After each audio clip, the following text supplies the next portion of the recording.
I sit alone on the edge of my childhood bed, the one I've slept in for 31 years, holding a framed family photo from my sister's college graduation. We're all smiling, mom and dad beaming with pride, Vanessa radiant in her cap and gown, and me standing slightly to the side, my smile not quite reaching my eyes. The sound of Vanessa's sobs drifts up from downstairs, punctuated by my mother's murmured comforts. My hands tremble as I place the photo face down on my nightstand. A sharp knock rattles my door, and without waiting for a response, my father pushes it open. The lines in his face seem carved deeper today, his complexion ashen but rattan. "How could you do this to your own sister?" His voice cracks with barely contained rage. "Dad, what are you talking about?" But even as I ask, a cold dread pools in my stomach. Downstairs. Now. He turns abruptly, expecting me to follow. In our living room, Mom perches on the edge of the sofa, dabbing her eyes with a crumpled tissue. Vanessa paces between the coffee table and the fireplace, her designer heels clicking accusingly against the hardwood floor. James, her fiancé, stands with his arm around her shoulders whenever she pauses, his face a mask of stern disapproval. "What exactly am I being accused of?" I ask, wrapping my arms around myself. Vanessa whirls toward me, her mascara smeared beneath red-rimmed eyes. "My engagement ring is gone," she shrieks. "The 3-carat diamond that's been in James's family for 4 generations. The accusation hangs in the air between us." "And why would you think I had anything to do with that?" My voice sounds steadier than I feel. Mom clears her throat. "You were the only one home yesterday when Vanessa took it off to do the dishes." "And we found your little savings stash," Dad adds, his eyes never meeting mine. $2,500 hidden in a shoebox in your closet. For a moment, I'm transported back to our childhood Vanessa, and me climbing the massive oak tree in the backyard, laughing and reaching for the highest branches. Then the image shifts to Vanessa's graduation from Princeton, our parents' faces glowing with pride while I stood in the background, community college brochures stuffed in my purse. Later that night, as I served the dessert I'd made from scratch, I'd whispered my dream of pastry school, only to be met with polite smiles and quickly diverted conversation. "That money is for pastry school," I say, my throat tight. "I've been saving for years." Vanessa scoffs, tossing her perfect hair. "You've been talking about pastry school forever, but never had money before." "We should check pawn shops in the neighboring towns," James suggests, pulling out his phone. "It's a distinctive setting, Edwardian era. Platinum with—" "Wait." I hold up my hands. "You seriously think I stole your ring and pawned it?" Mom and Dad exchange a look that slices through me, a look of disappointment, but not surprise, as if they've always been waiting for me to reveal my true, lesser nature. Dad squares his shoulders. "You have 48 hours to pack your things and leave this house." The decree lands like a physical blow. I search each face for any sign of doubt, any crack in their certainty of my guilt. There is none. Rain begins to tap against the windows as evening approaches, the warm oak tones of our family home suddenly feeling cold and foreign. With a strange sense of calm that comes only in moments of absolute crisis, I open my wallet and remove the small family photos I've carried for years. I place them deliberately on the coffee table. "I didn't take the ring," I say, my voice steady. "Someday you'll realize that." Mom's tissue doesn't catch her fresh tears. Dad's face hardens further. Vanessa watches with a strange mixture of triumph and uncertainty as I climb the stairs alone to begin packing. In my room, I stare out the window at the gathering storm. The rain falls harder now, mirroring the tears I refuse to shed. My phone buzzes in my pocket, a text from my cousin Daniel. "Whatever you need, I'm here." I press my forehead against the cool glass and whisper to the empty room. Where do you go when the people who are supposed to love you unconditionally believe the worst about you? The house below me continues to buzz with activity phone calls being made. Rumors already spreading. My reputation dissolving in real time. I pull my suitcase from the closet and begin the systematic dismantling of the only life I've ever known. They've made their choice. And now, with the weight of their betrayal pressing down on me from all sides, I have no choice but to make mine. Rain pelts my shoulders as I drag my suitcase through puddles that mirror the dark sky above. The wheels catch on cracks in the sidewalk, jolting my arm with each obstacle, as if the universe itself is creating roadblocks. My phone buzzes again the 5th time in 20 minutes. I don't need to look to know it's Vanessa. The thought of her name sends a fresh wave of betrayal washing over me. When I reach Daniel's apartment building, I pause under the meager shelter of the entrance overhang, water dripping from my hair onto already soaked shoulders. The buzzer feels cold under my fingertip. "It's me," I say, my voice barely audible over the storm.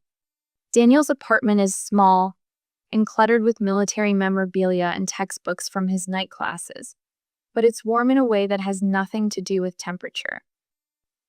The couch has been transformed with fresh sheets, a folded blanket, and a pillow that looks newer than anything else in the apartment. A stack of clean towels sits on the coffee table beside a mug of steaming tea. "You're soaked," he says, taking my suitcase. "Get changed, then we'll talk." In the bathroom, I catch my reflection in the mirror, mascara trailing down cheeks I didn't realize were wet with more than rain. The woman staring back at me looks like a stranger, her eyes holding a hollowness I've never seen before. When I emerge in borrowed sweatpants and an oversized Air Force t-shirt, Daniel sits waiting, 2 mugs of tea on the coffee table between us. "Start from the beginning," he says, and there's no pity in his voice, just steady resolve that somehow makes it possible to speak. My phone buzzes for the 30th time that morning. 29 notifications I've ignored, but this one demands attention, my boss's name flashing on the screen. I answer with a hand that won't stop trembling. "Charlotte," his voice catches. "Look, you know I think you're a great employee, but the Morgans are our biggest donors for the community fund. And Vanessa's fiance's family owns half the commercial property downtown." The pit in my stomach deepens with each word. "We can't have this kind of publicity. I'm sorry." The call ends, and I set the phone down carefully, as if any sudden movement might shatter what little remains of my life. Daniel looks up from his laptop, his expression darkening as he reads my face. "What happened?" I play the first voicemail message from earlier, setting it on speaker. A friend from high school's voice fills the room. "Charlotte, your sister told everyone you stole from her. Is it true? Call me back." Each message grows progressively worse. By the end, Daniel's jaw clenches so tight I can see the muscle twitch. "They didn't just take your home," he says quietly. "They're making sure you have nowhere to go." That night, I scroll through social media, each swipe revealing new devastation. Vanessa's tearful post has hundreds of sympathetic comments. Betrayal and theft within my own family. The person I trusted most has broken my heart.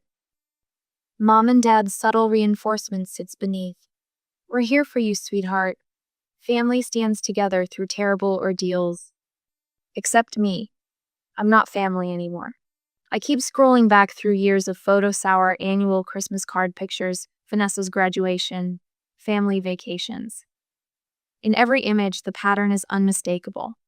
Vanessa central, Mom and Dad flanking her, and me, slightly apart. Not quite excluded, but not fully included either. "They've been preparing to believe the worst about you for years." Daniel observes over my shoulder, handing me a mug of decaf. "Look how they're positioned. It's like they've always seen you as separate." The realization lands with stunning clarity. "Family is supposed to be who you can count on most," I whisper. "Sometimes the family you choose matters more than the one you're born into," Daniel replies, and then his phone buzzes. "That's Emma. She's bringing groceries." An hour later, Daniel's small apartment hosts an unlikely gathering. Emma from the store brings not just groceries, but hugs that feel like lifelines. Daniel's friend Marcus offers connections at the warehouse where he works as a supervisor. His girlfriend Tara mentions her cousin needs weekend help at a local diner. As they talk around me, building a safety net I never knew I needed. The contrast sharpens between the family that discarded me and these friends who believe in me without question. The alarm blares at 5 a.m. I shut it off before it wakes Daniel, moving quietly through the unfamiliar morning ritual in his apartment. The coffee maker gurgles as I open my laptop, sending out another dozen job applications before the sun rises. By afternoon, I stand in the back of Rosie's diner, hands submerged in soapy water, scrubbing pots that refuse to surrender their baked-on residue. The work is mindless but honest. Each clean dish represents a tiny step toward independence. "You're overqualified," Rosie had said during my interview, spectacles perched on her nose as she reviewed my application. "But you've got honest eyes. Can you start today?"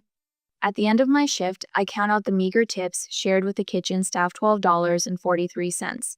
I record the amount in a small notebook Daniel gave me, adding it to yesterday's earnings. The growing tally represents more than money. It's the first chapter of my self-reliance. That evening, I walk into the credit union with my first week's pay, heart pounding as I approach the teller. "I'd like to open an account," I say, my voice stronger than I expected. Just my name on it. The simple act of signing my name alone on the form feels like planting a flag on newly discovered territory. 3 weeks later, the letter arrives at Daniel's apartment. Heavy cream stationery, my father's law firm's letterhead prominent at the top.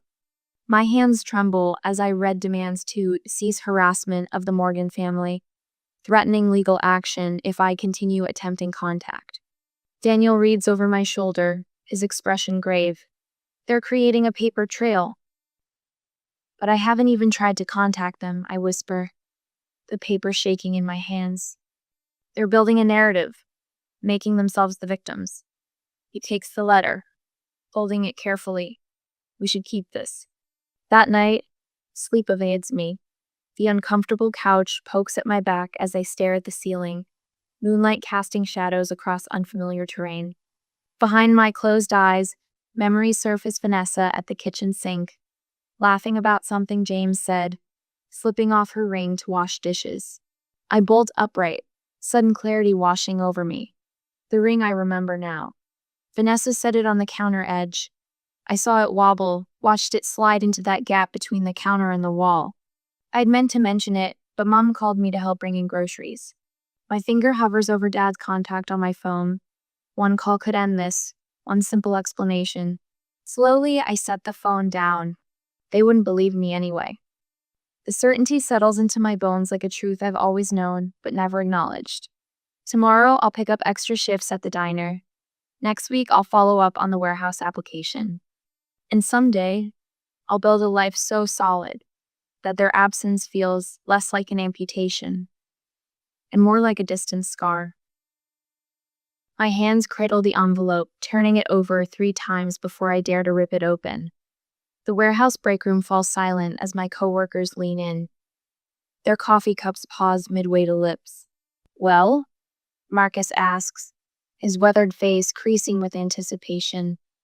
I pull out the official letter and scan the first paragraph. The words blur, then sharpen as my vision clears. "I got it," I whisper, then louder. "They promoted me to shift supervisor."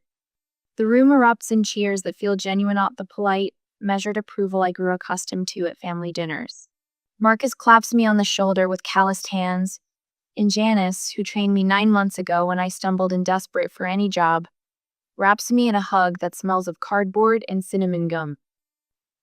"Nobody deserves it more, Charlotte," she says. "From dishwasher to warehouse supervision in less than a year? That's real grit."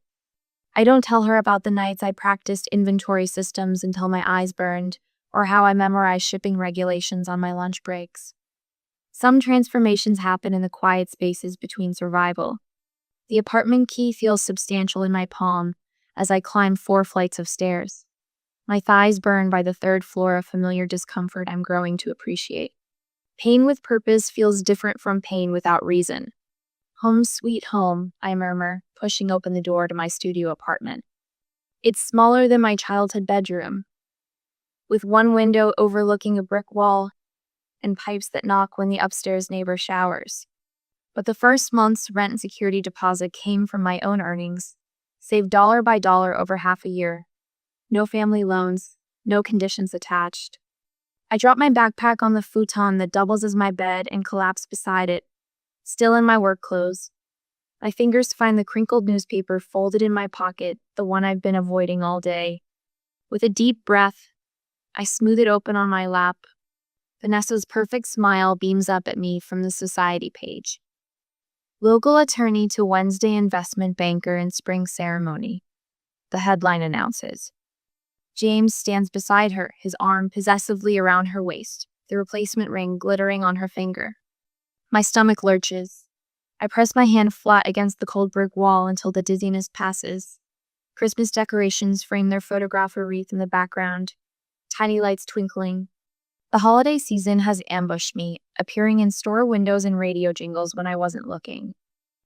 For 31 years, Christmas meant Mom's sugar cookies and Dad reading "'Twas the Night Before Christmas" on Christmas Eve, no matter how old we were. It meant Vanessa and I hanging ornaments on the tree, fighting over who got to place the star on top. A knock at my door saves me from drowning in memory. Daniel stands in the hallway holding a small tabletop Christmas tree in a plastic pot, its miniature branches dusted with fake snow. "Thought you might need this," he says, setting it on my kitchen counter, which is really just a 2-foot section of the wall with a microwave and hot plate. Time to make new traditions. He doesn't mention the newspaper or ask why my eyes are red. This is what real family does. They know when to speak, and when silence is the greater kindness. My apartment transforms slowly, one personal touch at a time. A wall of Polaroid photos grows beside my futon snapshots of people who entered my life after everything fell apart. Daniel teaching me how to change a flat tire. Emma and her girlfriend inviting me for Sunday brunch. Marcus showing me how to operate the forklift. My calendar hangs beside them. The 15th of January circled in red marker. Beside it, the confirmation email for my night classes in business basics, printed and tacked up as a daily reminder. I'm reviewing my bank statement at my small folding table when I allow myself a rare moment of pride. 9 months of careful budgeting has yielded consistent growth in my savings. Not enough for tuition yet, but a foundation. Evidence of possibility. To Charlotte. 6 voices cheer in unison, raising glasses above plates of half-eaten diner food. Emma organized this birthday gathering me first, since the implosion of my old life. The booth at Denny's isn't exactly the formal dinner my parents would have arranged, but the laughter feels more nourishing than any gourmet meal. Open mine next. Daniel urges, sliding a small package across the table. Inside is a gift card for professional clothes. For when you start taking over the business world, he explains. Each gift reflects thoughtful attention to who I'm becoming, a cookbook from Emma, pastry tools from Marcus and his wife, even a set of quality knives from Janice, who barely knows me outside of work. I want to say something. I announce, my voice steadier than I expected. A year ago, I had a bigger house, but a smaller life. The words catch in my throat, but I push through. Thank you for showing me what real support looks like. Daniel raises his coffee mug. To the strongest person I know. The phrase settles over me like a new identity I'm still trying on for size. The fluorescent lights of the hardware store cast everyone in an unflattering glow. I'm comparing different brands of spackling paste to patch a hole in my apartment wall when I spot him, father, examining electrical switches 3 aisles over. Time slows as he turns slightly, his profile achingly familiar. The same wire-rimmed glasses. The same methodical way he reads product specifications. For a second, his eyes flick toward me, a flash of recognition crossing his face before he deliberately turns away, continuing his shopping as if I'm a stranger. I wait for the collapse, for the pain to drop me where I stand, but my hands remain steady on the spackling container, my breathing even. I complete my purchase and walk to my car, where I sit gripping the steering wheel. Later, I tell Daniel, it hurt less than I expected. The realization arrives like a revelation. Their emotional hold is weakening. Strangers can't break your heart twice. Tell us about a time you overcame a significant professional challenge, says the woman on my laptop screen, her voice slightly distorted through my cheap speakers. I'm dressed in the blazer from Daniel's gift card, sitting at my folding table, now draped with a tablecloth to look more professional for this video interview. Behind me, I've hung a curtain to hide my futon. When I lost my previous position unexpectedly, I begin the carefully rehearsed answer flowing naturally. I had to rebuild my professional network from scratch. I started at entry level in a new industry, identified mentors willing to teach me, and earned 3 promotions within 9 months. I don't mention family betrayal or false accusations. Some details don't belong on resumes. The pastry school application sits completed on my table, a small portfolio of dessert photos tucked inside creations from my tiny kitchen, each one representing hours of practice after long warehouse shifts. Recommendation letters from my new manager and 2 clients praise my attention to detail and perseverance. My scholarship essay begins. True strength isn't avoiding hardship, but finding purpose within it. When the notification appears on my phone as updance, followed by an offer of partial scholarship, the quiet celebration feels more meaningful than any elaborate party. I touched the pastry school acceptance letter, now framed beside my bed. 2 years ago, they said I'd never amount to anything. I whispered in my empty apartment. For the first time in years, my smile reaches my eyes. The last nail goes into the wall, and I hang the framed acceptance letter where I'll see it first thing every morning. My tiny apartment finally feels like a launching pad rather than a fallback position. My phone rings, an unknown number lighting up the screen. I almost let it go to voicemail, probably another credit card offer, but something compels me to answer. Charlotte. The voice sends electricity through my body. My mother. 2 years of silence shattered in a single word. My heartbeat thunders in my ears as I struggle to find my voice. Yes? We need to talk to you. A pause, heavy with unspoken history. Then the 3 words that could unravel everything I've built. We found the ring. I arrive at Riverdale Coffee 20 minutes early, slipping into the corner table that offers a clear view of both entrances. The chair's wooden back presses against my spine as I position myself with the wall behind me. A defensive posture, but necessary. Daniel's text chirps from my pocket. I'm parked across the street, 1 word, and I'm inside. I type back. I'm fine. Just stay close. When I glance up from my phone, they're already walking through the door, 3 figures, moving as a unit, just as they always have. Dad's shoulders slope more than I remember. Mom's hair shows more gray, and Vanessa's designer coat hangs slightly looser on her frame. 4 years carves itself differently on each face. They spot me and falter briefly before approaching. No one moves to hug me. Good. I wouldn't have known what to do with my arms anyway. Charlotte. Dad says, my name sounding foreign in his mouth after so long. Mom's eyes dart across my face, cataloging changes. You look well. Professional, Vanessa adds, as if surprised. I gesture to the empty chairs. Sit. The vinyl cushions squeak as they arrange themselves opposite me. Mom immediately fiddles with her napkin, folding it into smaller and smaller triangles. Dad's throat works with unspoken words. Vanessa's left hand trembles slightly, her wedding ring catching the overhead light. You said you found the ring. My voice comes out steadier than I expected. Dad clears his throat. Yes, during the kitchen renovation last month. He can't quite meet my eyes. Behind the counter, in that gap near the sink. Vanessa leans forward. I remember now. I was cooking that night. Took it off because the dough was sticky. Her voice cracks. I must have knocked it off the counter. We jump to conclusions. Mom whispers, her napkin now a crumpled mess. The words hang in the air between us. Inadequate and late. Yes, I say, you did. Silence fills our table while around us. The coffee shop bustles with normal life baristas calling out orders. The hiss of espresso machines, strangers laughing together. We can be a family again. Vanessa blurts out, tear tracks already marking her makeup. Now that we know the truth.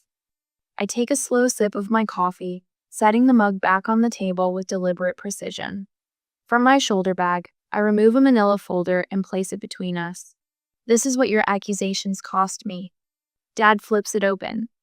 Inside are newspaper clippings with my name splashed across the local gossip column, screenshots of Vanessa's social media posts about betrayal within my own family, a termination letter from my former employer citing character concerns, and bank statements showing my climb from zero to stability. Dad blanches. We can help you get back on your feet. Financially, I mean. A laugh escapes me. Sharp and genuine. I've been on my feet for years without you. You made a terrible mistake, Mom says, her voice small. I need my sister back, Vanessa pleads, reaching across the table. I don't extend my hand to meet hers. I'm not the same person you threw away. Time stretches between us as they absorb this. I watch comprehension dawn in 3 different ways, Dad's jaw tightening, Mom's shoulders sagging, Vanessa's eyes widening. Since you last saw me, I continue. I've been promoted twice. Supervised 16 people. I completed my pastry certification with distinction. I have my own apartment. Each achievement lands like a stone between us. I did all of this without a single dollar or word of encouragement from any of you. Dad shifts in his seat. You didn't need us after all. His words reveal how little he understands. I needed you, I correct him quietly. I just learned to live without you. Mom dabs at fresh tears. This time, they seem genuine. Vanessa leans forward eagerly. So you forgive us, right? You'll come to Sunday dinner? Mom's making pot roast this weekend. I take another deliberate sip of coffee, feeling their anticipation build. 4 years ago, I would have jumped at this opening, grateful for any crumb of acceptance. Forgiveness and reconciliation aren't the same thing, I say finally. What does that mean? Vanessa's voice rises slightly. It means I can forgive without pretending nothing happened. It means I decide the terms of our relationship now. I meet each of their gazes in turn. No Sunday dinners yet, coffee once a month. Phone calls maybe. We start small and see where it goes. But we're family, Mom protests. Family doesn't evict family on suspicion, I reply evenly. Family doesn't destroy reputations without proof. Family believes in each other. I stand, dropping cash on the table for my coffee. You'll need to earn that word back. I shoulder my bag and walk away, the rhythmic click of my boots against the tile floor punctuating my exit. Through the window, I see their reflections watching me go. 3 faces wearing identical expressions of dawning realization I am no longer theirs to summon or dismiss. Daniel straightens as I approach his car. How did it go? I slide into the passenger seat and buckle my seatbelt before answering. They found the ring, I say, but I found myself. My phone vibrates in my pocket. I pull it out to find an email notification glowing on the screen, the job offer in Texas, officially extended. A door opening to a future where I'm defined by where I'm going, not where I've been. Daniel raises an eyebrow. Good news? I smile, the first genuine one of the day. The best kind. Options. I smooth my napkin across my lap as my mother refills my water glass for the 3rd time. The late afternoon sun slants through my apartment windows, catching the edges of the framed pastry school certificate on my wall. 6 months of careful, measured family reconnection has established a rhythm I can almost predict. Mom's nervous chatter, Dad's cautious questions about my job, Vanessa's overeager compliments on everything from my throw pillows to my haircut. Charlotte, these lemon bars are divine, Vanessa says, brushing crumbs from her lips. You've always had such a gift. I nod my thanks, the words unlike you hanging unspoken between us. Despite the ring's discovery and their tearful apologies, something essential remains broken. Their sudden interest in my culinary talents feels like discovering water in the desert after dying of thirst. Welcome, but far too late. Your apartment is so cozy, Mom says, her eyes darting to the compact kitchen where I've maximized every inch of counter space. I recognize the familiar pattern her praise, always carrying a hidden asterisk. It suits me, I reply, the firmness in my voice surprising even me. I've made it exactly what I need. Dad clears his throat. the sound I've come to recognize as his preparation for broaching difficult topics. The hospital is looking for a new office manager in billing. Margaret heard about it from Susan Rivers. The pay is better than whatever they're giving you at that warehouse. And you'd be closer to home. Home. The word lands like a stone in still water, ripples of meaning expanding outward. Their home was never truly mine, just a place where I existed in their shadow.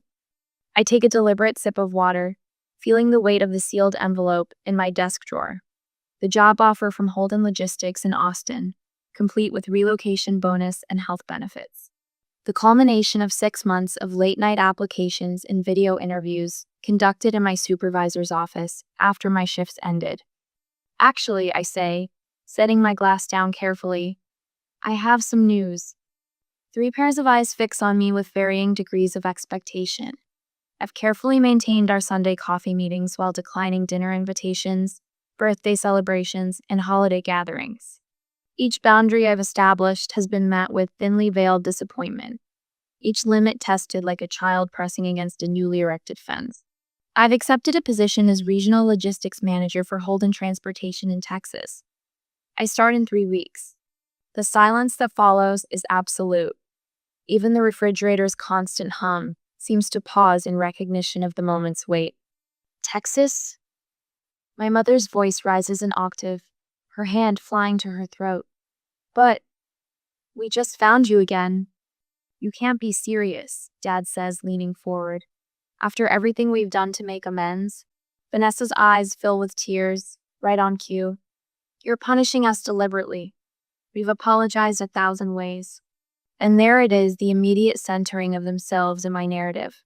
My opportunity, my achievement, my future, immediately reduced to a reaction to them. 6 months of cautious reconciliation crashes against the rocks of their self-absorption.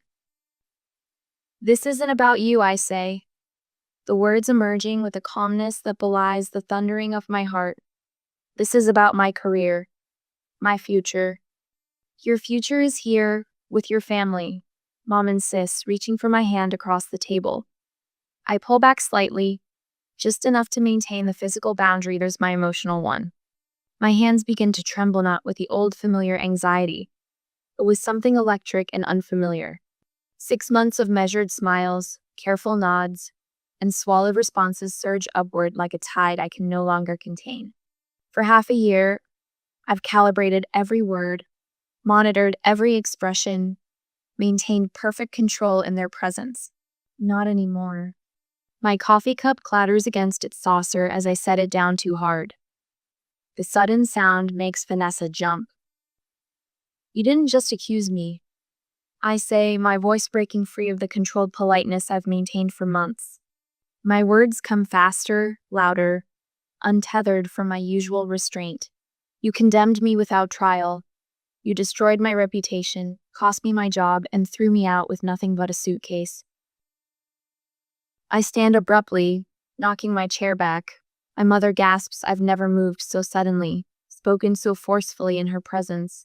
The Charlotte they know doesn't disrupt, doesn't demand, doesn't disturb the careful performance of family harmony. I stride to the window, my reflection showing flushed cheeks and bright eyes I barely recognize. The evening shadows lengthen across the parking lot as something long buried in me finally reaches daylight. Do you know how many holidays I spent alone? My voice rises with each word. Tears I've never allowed them to see now streaming freely down my face. How many achievements I celebrated without family. The first time I sold pastries at the farmer's market, I looked up expecting to see you, forgetting for just a moment that you weren't there, that you chose not to be there. I spin around to face them, these strangers who share my blood but not my battles. My chest heaves with ragged breaths. For the first time in my life, I make no effort to appear smaller, quieter, more acceptable in their eyes. You're not sad I'm leaving. The truth bursts from me, raw and unfiltered. You're sad you can't control my forgiveness timeline. Dad's face hardens, then softens in a way I've rarely seen. Beneath his anger, something like respect flickers. We deserved that, he admits, the words seemingly wrenched from him. Mom dabs at her eyes, but for once, her tears seem genuine rather than performative. I'm so sorry, Charlotte. Not just for what happened, but for how we've handled everything since. We've been trying to fix us without seeing you.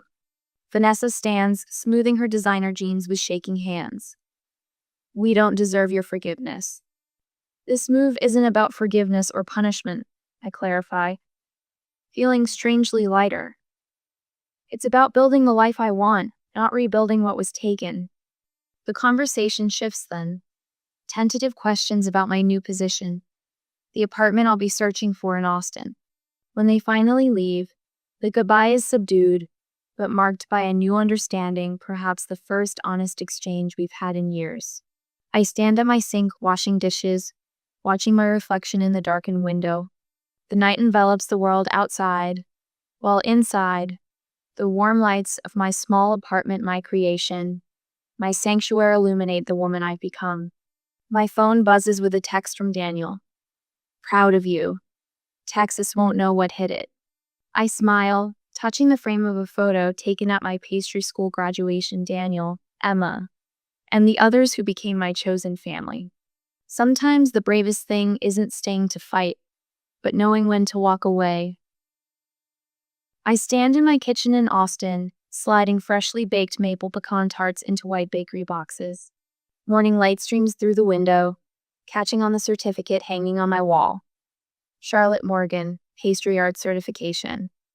The apartment smells of butter and sugar, of possibility. My phone buzzes with a text from Emma. Sold out again this weekend? I smile as I reply, 30 orders. Had to turn people away. The weekend pastry business started as a way to keep my skills sharp while working at Meridian Logistics. But word has spread.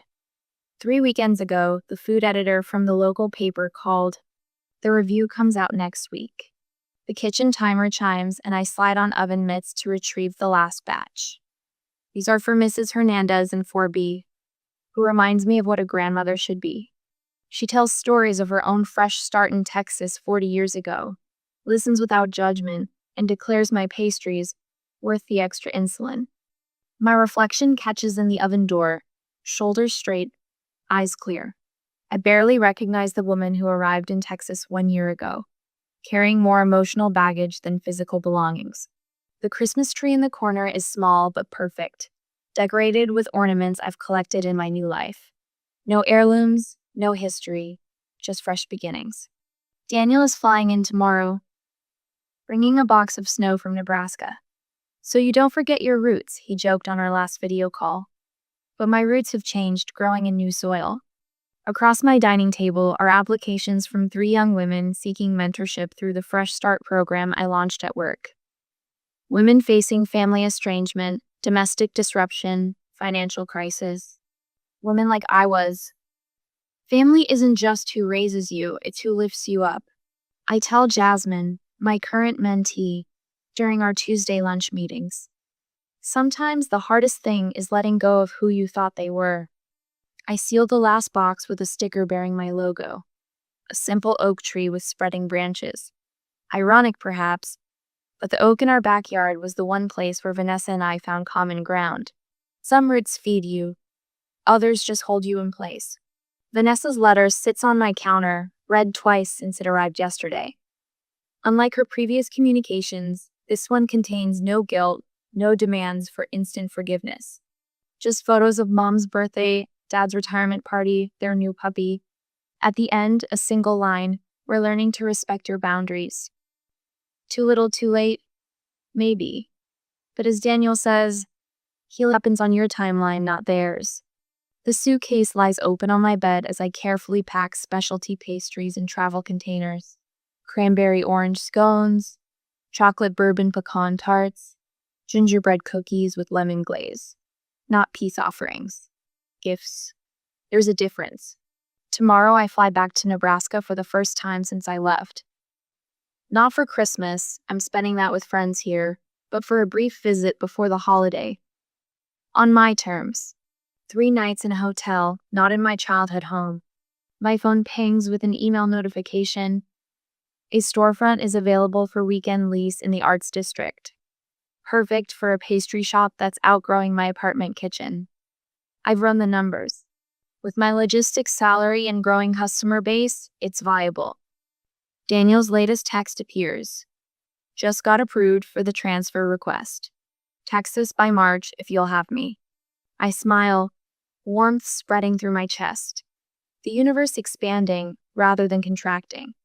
The Nebraska air hits my face like a slap of memory as Daniel and I exit the rental car in front of my parents' house. Frost crunches beneath my boots. My breath forms clouds that dissipate in seconds, like so many things I once thought permanent. Ready? Daniel asks, carrying the pastry boxes. I nod, straightening my shoulders. Just a visitor. Not seeking a home. Mom opens the door before we reach it. She's aged, hair grayer than in my memory. Her arms twitch as if to hug me, then fall back to her sides, respecting the boundary I established in our last phone call. Charlotte, she says, voice tight with emotion, you look wonderful. Dad appears behind her, nodding stiffly. Vanessa hovers in the living room doorway, uncertainty written across her face. Inside, the house smells the same. Mom's potpourri. Dad's pipe tobacco lingering despite his quitting years ago. Familiar furniture, familiar photos, but the space feels smaller, compressed by time and distance. Your hair is different, Vanessa offers. Yes. I touch the shoulder. Length cut, styled with confidence rather than pulled back to disappear. Texas is hot. Conversation stutters and starts around the dining room table. Mom mentions church friends I barely remember. Dad asks carefully about my job, genuinely impressed when I explain my role managing international shipping logistics. Vanessa's husband, James, is conspicuously absent. He's working, she explains, twisting her wedding ring. He says hello. I don't believe her, but it doesn't matter anymore. After dinner, I step out the back door into the cold night air. The oak tree stands silhouetted against the star-speckled sky, exactly where it's always been. But something's different. It looks smaller, Daniel says, joining me with 2 steaming mugs of coffee. I accept one, warming my hands around the ceramic. I was just thinking that. I used to think it touched the clouds. We stand in companionable silence, watching our breath mist and fade. Above us, Orion's belt gleams clear and bright, the same stars I see from my apartment balcony in Texas. You know what's strange? I sip the coffee. I expected to feel something dramatic. Vindication. Resentment. Something. But mostly I feel peace, Daniel suggests. Perspective. I correct him. I can see the whole picture now. Them. Me. This tree. I gesture with my mug. It's just a tree. Not a monument. Not a metaphor. Just a living thing that grew as best it could with the light it was given. Daniel bumps my shoulder gently with his. Like someone else I know. Inside, I hear Vanessa's laugh, Mom's response. Life continuing, with or without me at its center. And that's okay. My phone vibrates in my pocket, a text from Mrs. Hernandez about tomorrow's pastry order. Worlds away. The message includes a photo of the Texas night sky with a caption, "Same stars watching over you there and here." I smile at the coincidence, at the truth of it. Some connections remain unbroken by distance or time. Others are forged anew, stronger for being chosen rather than inherited. The family that raised me gave me roots. The family I chose gave me wings. But the strength to use those wings, that came from learning to stand alone. As I look up one last time at the sky, arching over my past and my future, I know with quiet certainty that I'm exactly where I need to be, on the path I've carved with my own hands, under stars that shine in both worlds. I can't stop staring at those empty chairs. The California sun bathes everything in golden light Mark's face. The garden flowers, the paper programs fluttering in guests' hands. It should be perfect. But my eyes keep darting to the front row where 2 vacant seats mock me with their emptiness. The handwritten reserved for parents of the bride, signs flutter in the gentle breeze, drawing more attention to their absence than their presence ever could. Mark squeezes my hand, his eyes meeting mine with quiet understanding. He knows. We both do. They're not coming. The officiant's words fade to background noise as my mind spirals back to this morning. I checked my phone for the 100th Timino calls. No texts, no explanation, nothing but silence. The digital invitation showed read 3 weeks ago. The mailed copy had confirmed delivery. They knew exactly when and where to be. Jessica? The officiant's gentle prompt pulls me back. Right. My vows. I force a smile, determined not to let their absence poison this moment. I do, I say, my voice steadier than I feel. Mark's warm eyes anchor me as he says his own. I do. His thumb traces small circles on my hander. Private code for, I'm here, I've got you. The memory of my mother's reaction to our engagement floods back uninvited. Are you sure? She'd asked, her eyes skimming my body. You should lose weight before trying on wedding dresses. No congratulations, no excitement. Just criticism wrapped in concern, her specialty. My father had barely looked up from his newspaper. Was all he offered before asking if Lauren had called that week. Lauren, my sister, the golden child. The memory shifts to my childhood bedroom, 11-year-old me clutching a straight-A report card. Good job, Dad had said distantly before returning to his laptop. 2 weeks later, Lauren's BGO1 art project warranted a celebration dinner and prominent display on the living room wall. Then came my MIT acceptance letter. Mom casually placed it on the refrigerator with a fruit-shaped magnet. Mentioned it once to Aunt Susan on the phone. When Lauren got into fashion school 3 years later, they threw a party complete with catered food and hired photographers. The pattern never changed. My senior engineering promotion earned a quick congratulations text. Lauren's first fashion contract? A $15,000 celebration bash with family flying in from across the country. You may kiss the bride. Merck's lips meet mine. And for a moment, I forget about those empty chairs. The small crowd of friends and chosen family applauds. We make our way down the aisle, husband and wife. At the reception, Aunt Susan approaches while Mark gets us drinks. Her eyes hold a mixture of anger and sympathy. They told me they never received a formal invitation, she says, her voice tight.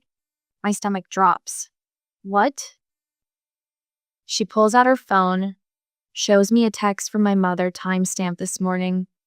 So sorry we can't make it to Jessica's wedding. Never got the formal invitation. Send our love. My hands shake as I hold Susan's phone.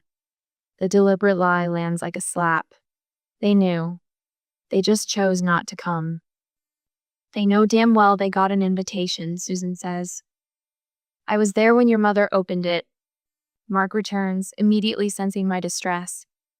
His arm slides protectively around my waist. Susan looks between us, her expression softening. Your parents have always favored Lauren. We all saw it, Jess. The words I've known my entire life but never heard spoken aloud hang in the air. I always thought if I achieved enough, they'd finally see me. My voice sounds small, even to my own ears. Mark's voice is steady with quiet fury. They don't deserve you, Jess. I feel tears threatening, but I refuse to let them fall.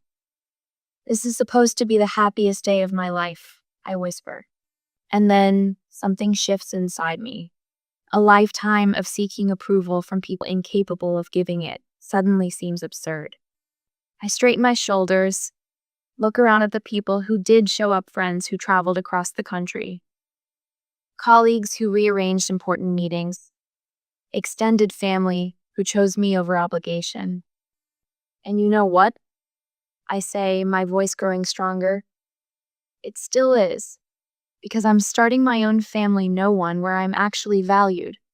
The weight of 33 years of trying to be good enough for people who would never see me begins to lift. I take Mark's hand, feeling the new ring on his finger. For the first time in my life, I'm not reaching for something just beyond my grasp. I'm holding it right here in my hand. What would you do if your parents deliberately missed the most important day of your life? As Jessica watches her wedding video weeks later, she'll discover something that changes everything.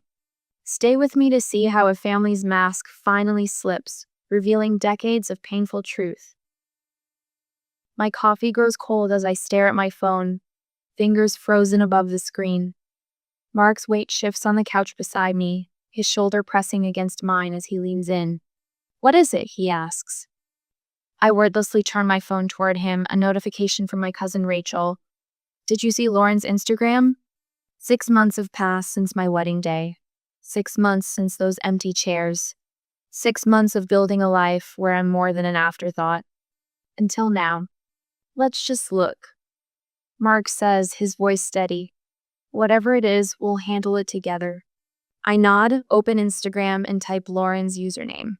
Her latest post loads a close-up of her left hand, a diamond ring catching the light. It's enormous, at least 3 carats. Behind her hand, our parents beam with pride. Mom's arm around Lauren's shoulders, Dad's hand clapping her fiancé on the back. The caption hits like a physical blow. "So blessed to have parents who support me unconditionally. 8 months with Ryan and now forever to go." 8 months, Mark says flatly. They've been dating 8 months. I swallow hard. We'd been together 4 years when we got engaged. Mark's jaw tightens. He doesn't need to say what we're both thinking. I scroll down. More photos. Mom and Lauren touring a ballroom with crystal chandeliers. Dad inspecting manicured gardens at what looks like a country club. My mother's Facebook page is next to status update from yesterday. "Just put down a $75,000 deposit on the perfect venue for Lauren's special day. Planning begins now." My throat tightens. They couldn't even show up for my wedding, but they're spending $75,000 on hers? Mark sets his mug down with deliberate care. "After how they treated you, I'm not surprised, but it still makes my blood boil." My phone rings. Aunt Susan's name flashes on the screen. "Jessica," she says when I answer, no preamble. "I want you to know, I'm not attending her wedding." I move to our kitchen for privacy, pressing the phone closer. "What do you mean?" "I mean exactly what I said. If they couldn't show up for their first daughter's wedding, why should I show up for their second daughter's? Susan, and I'm not the only one. Your Uncle Robert, Cousin Elaine, the Millers, none of us are going." I lean against the counter, suddenly needing the support. "I don't want family to choose sides." "We're not choosing sides," Susan says, her voice firm. "We're acknowledging the truth. What your parents did was unforgivable, and now they're flaunting their favoritism like it's something to be proud of." After we hang up, I stand in the kitchen, my mind racing. Mark appears in the doorway, concern etched across his face. My phone buzzes with a text. "Lauren, why are you turning family against us?" The message is followed by a screenshot of a family group chat. Aunt Ruth asking my mother how she could miss my wedding but spend a fortune on Lauren's. Uncle Robert questioning if they understand what message they're sending. Cousin Elaine stating outright that she won't attend Lauren's wedding out of respect for me. A second text from Lauren follows. "You're ruining what should be the happiest time of my life." My hands tremble, that familiar guilt rising like an old friend. How many times had I stepped back, stayed quiet, made myself smaller to avoid being accused of overshadowing my sister? Mark reads the messages over my shoulder. "She's trying to make you responsible for your parents' actions." I take a deep breath, set my phone down without responding. In my home office, I pull out a leather-bound journal from my desk drawer. Mark gave it to me after the wedding, when I mentioned wanting to process everything that had happened. I've been hesitant to use it, afraid of what would pour out once I started. Now I open to the first blank page and begin writing. Kindergarten graduation. Lauren had a cold, so no one came to see me get my certificate. 8th grade science fair. First place, parents left early for Lauren's dance competition. High school valedictorian speech. They sat in the back, left immediately after. College tuition. Loans for me, fully paid for Lauren. Wedding day. Empty chairs. I write until my hand cramps, until the pattern becomes undeniable on paper. As I close the journal, a photograph slips out me at my MIT graduation, standing alone while nearby families cluster around other graduates. hugging and taking pictures. Mom had taken this photo, then immediately turned to help Lauren find the right lighting for her social media posts about attending her big sister's graduation. I'm done pretending this is normal, I say aloud to the empty room. When I return to the living room, Mark looks up from his laptop. I need to talk to them, I tell him, face to face. His expression shifts to concern. Are you sure that's a good idea? No, I sink into the chair across from him. But I'm done hiding from this. I need to say what I should have said years ago. I open my laptop, create a new email. The blinking cursor waits. We need to talk. This Sunday at your house, 2 p.m.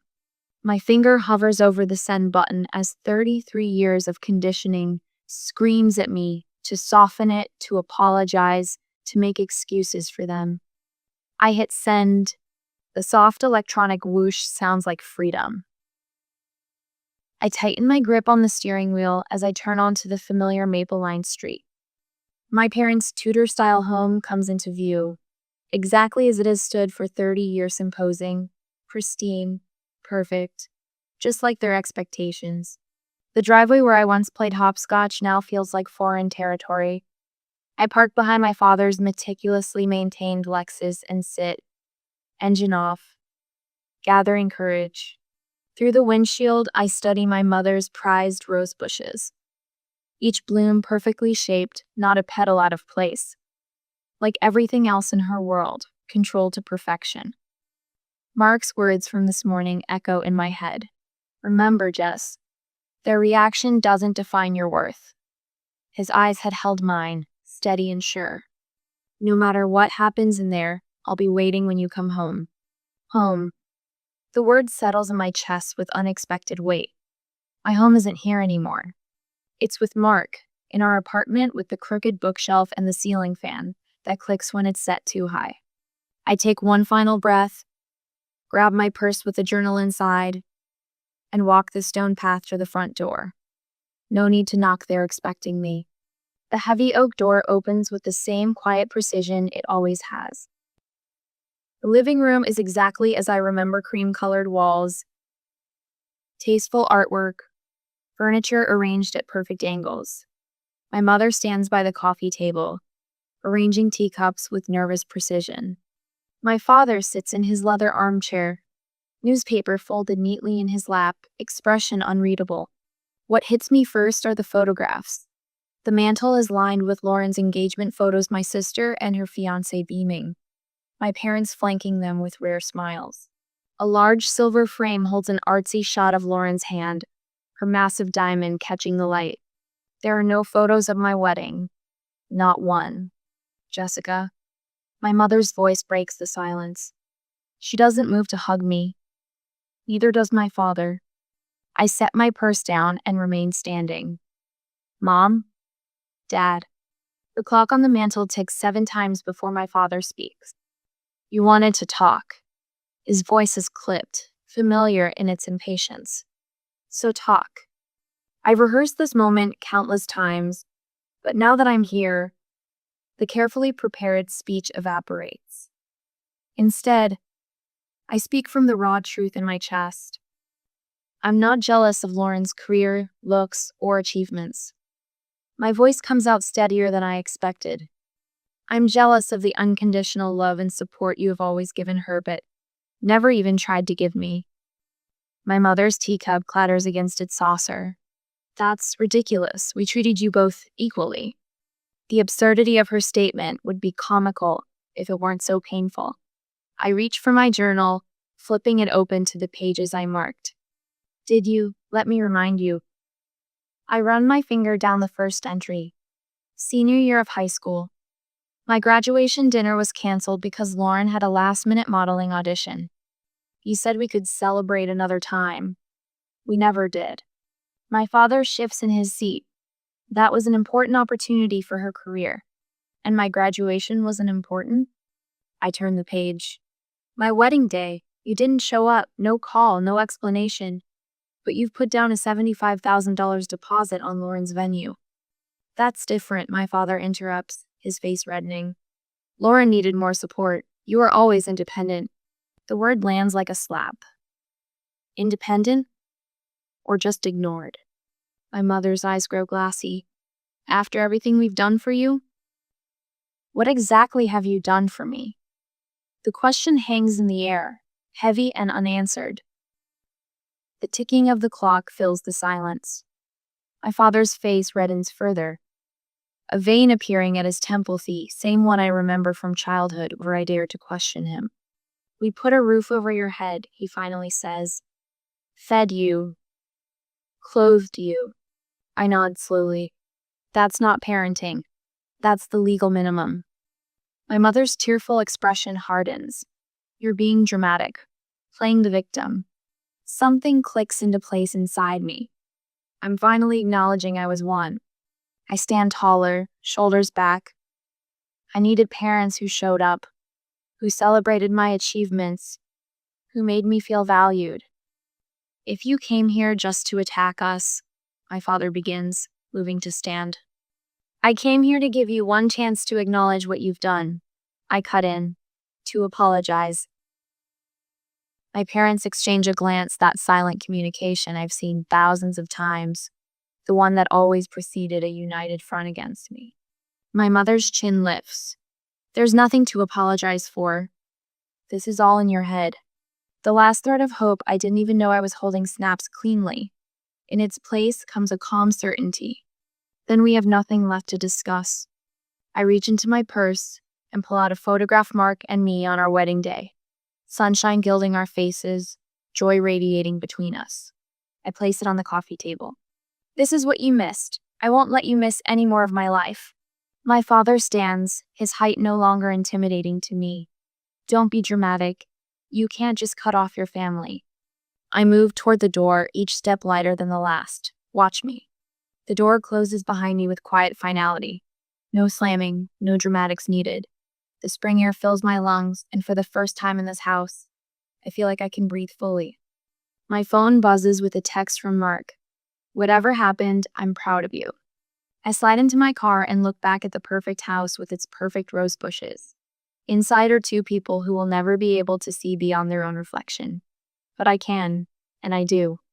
As I drive away, I realize I'm not leaving my family behind. I'm going toward it, the one I've chosen, the one I'm building. The one where love doesn't come with conditions attached. The road ahead stretches clear and open.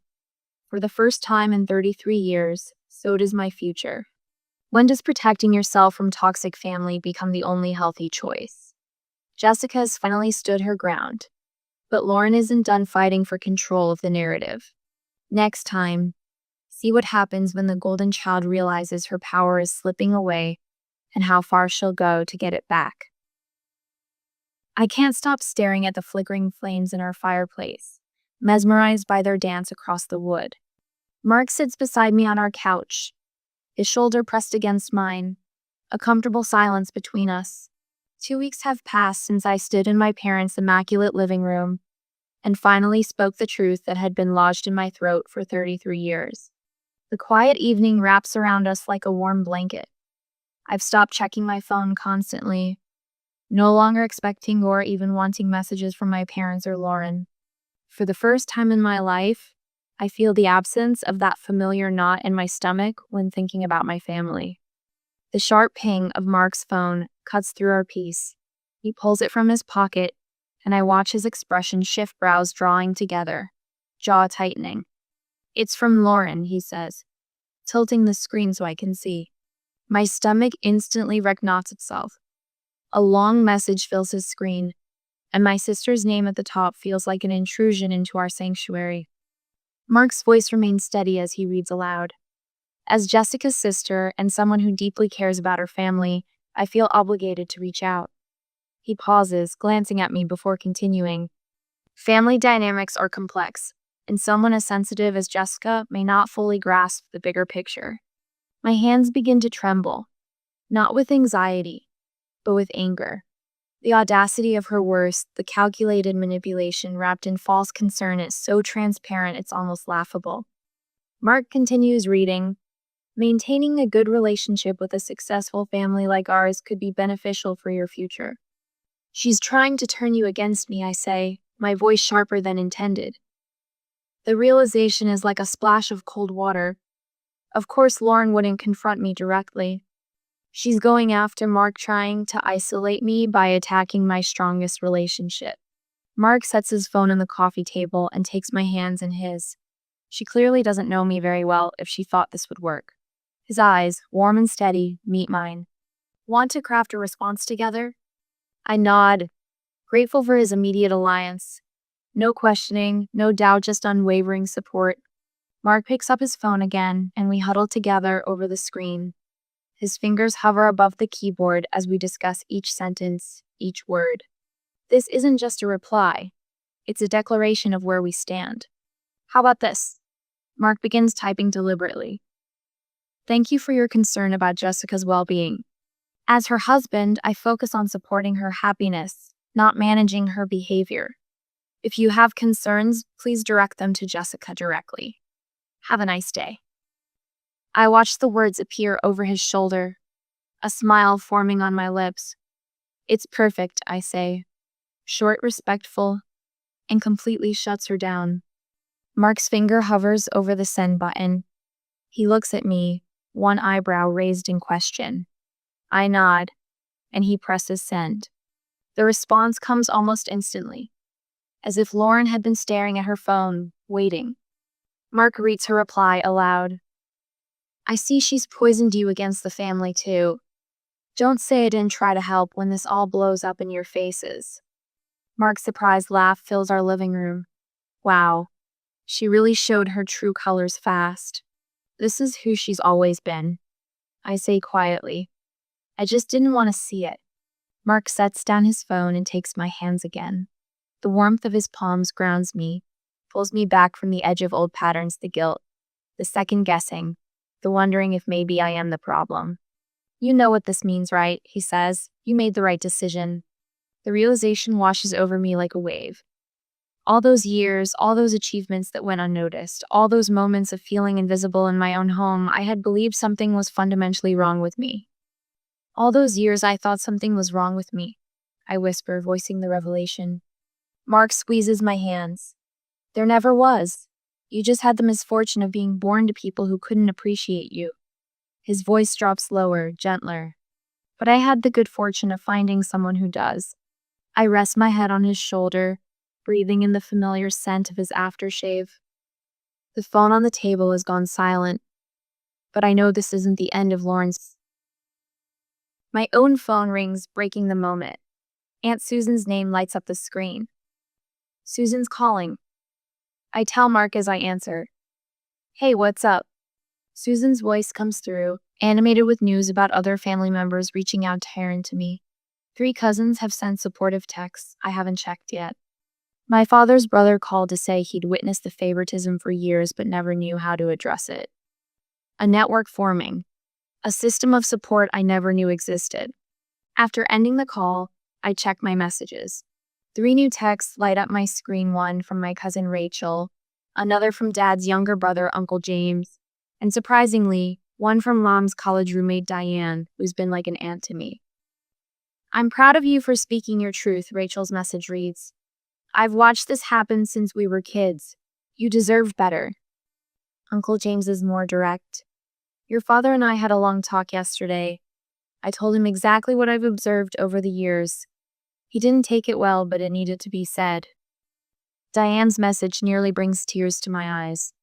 I've kept quiet too long out of loyalty to your mother. I shouldn't have. You were always such a bright, wonderful child. I'm here if you need anything. I never realized how many people saw what was happening. I say, my voice tinged with wonder as I show the messages to Mark. He wraps an arm around my shoulders.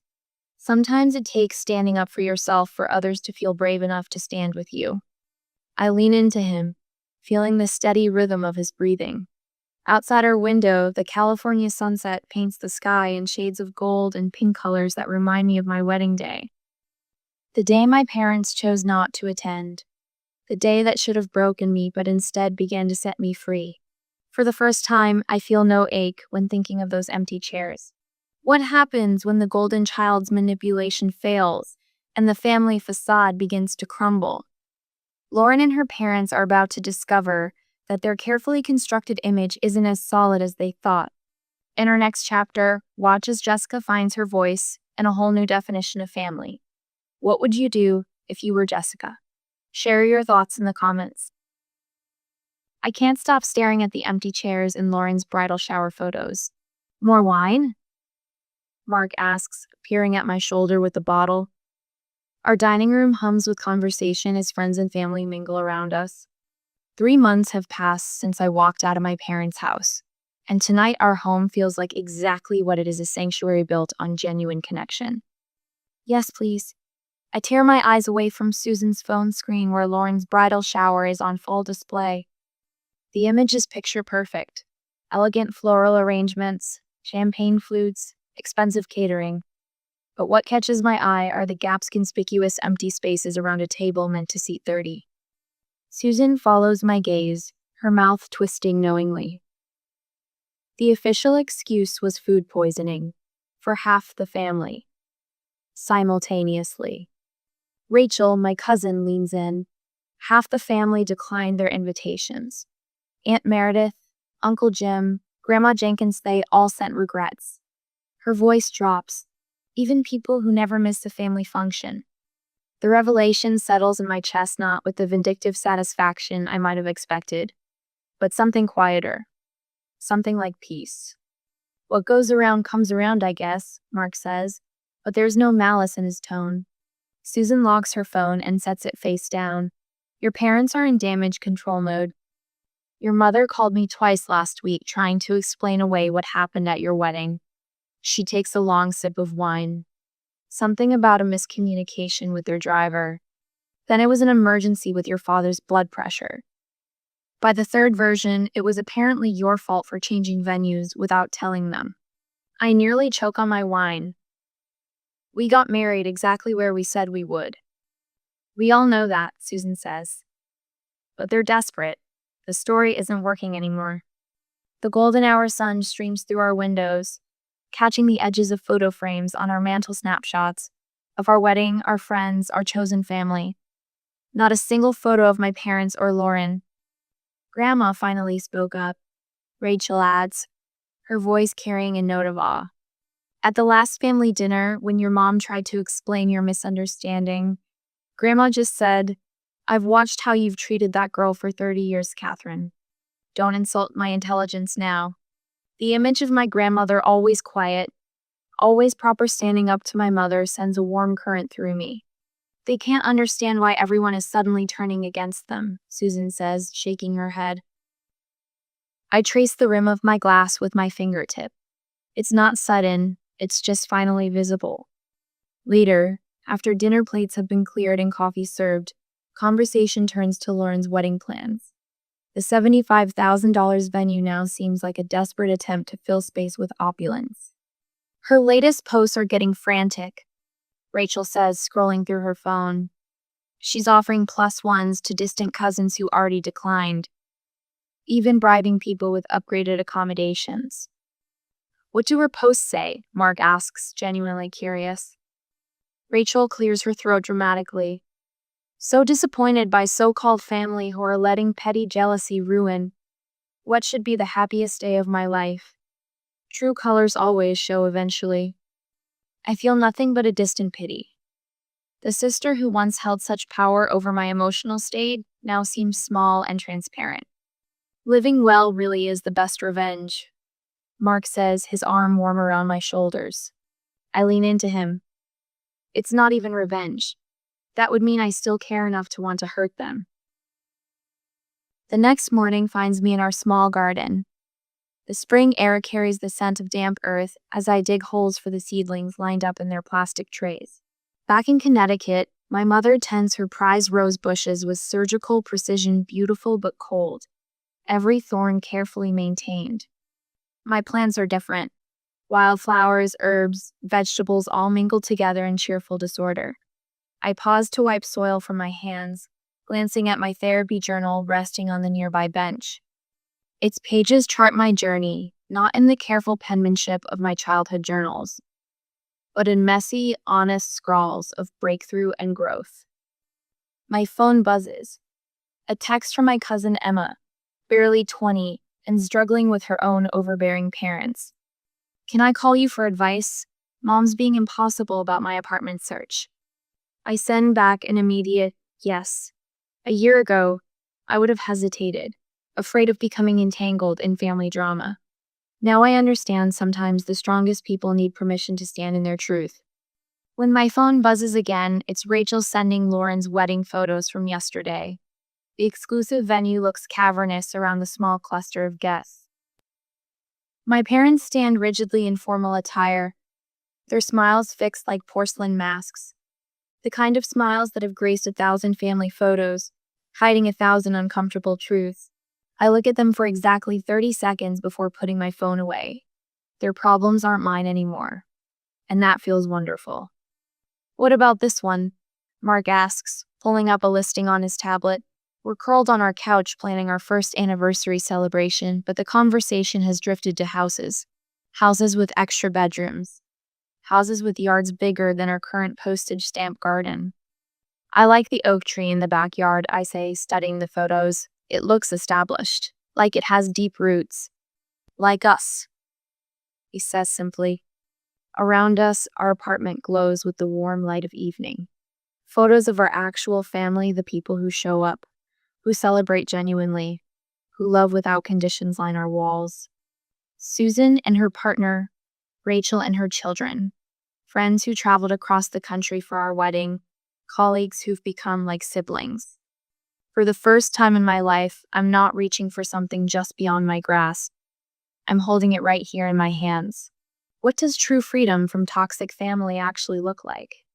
As I build this new life free from manipulation and comparison, I'm discovering my peace isn't forgiveness or reconciliation, it's indifference.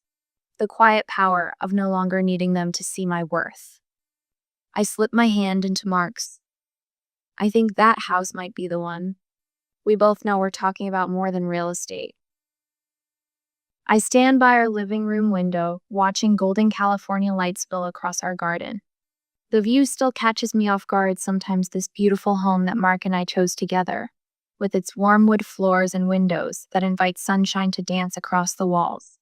1 year after that confrontation in my parents' living room, 1 year of breathing freely, I glanced down at the plastic stick in my hand, the 2 pink lines unmistakable. My hand instinctively moves to my still flat stomach, and for a moment, old fears rush in. Will I be like them? Will I somehow fail my child the way they failed me? But the panic subsides as quickly as it rose. I catch my reflection in the window glass, seeing not uncertainty but quiet determination in my eyes. I used to worry I'd be like my parents. I whisper to my reflection, to the life growing inside me. Now I know exactly what kind of parent I won't be. Mark's arms slide around my waist, his chin resting on my shoulder as he looks at the test in my hand. Are you ready to tell everyone? He asks, his voice warm against my ear.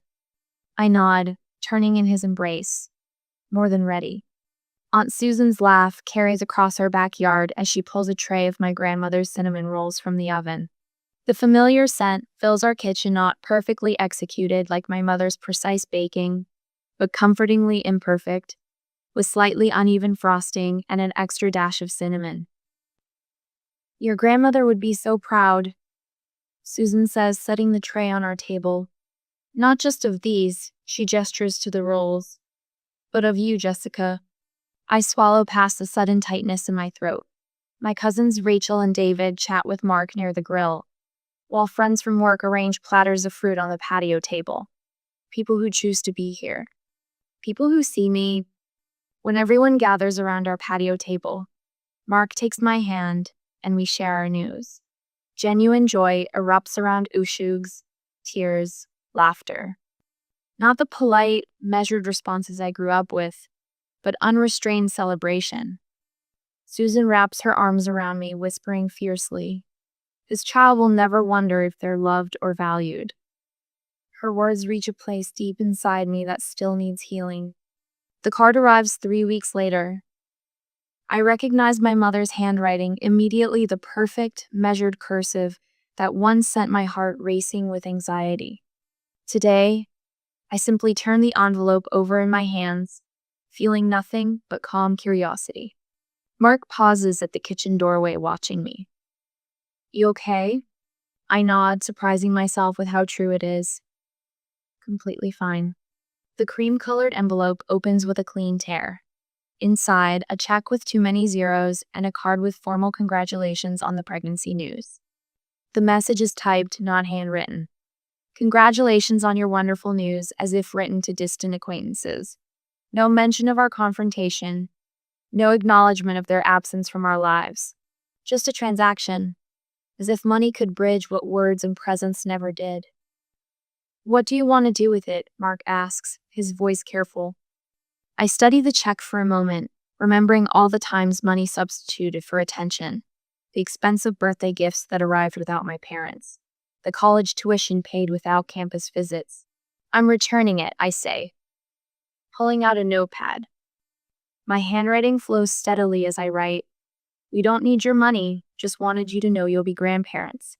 I seal it in a fresh envelope, address it with steady hands. No anger fuels my words. No bitterness shapes them, just facts and boundaries. The auditorium lights are bright as I accept the Harriman Award for Innovation.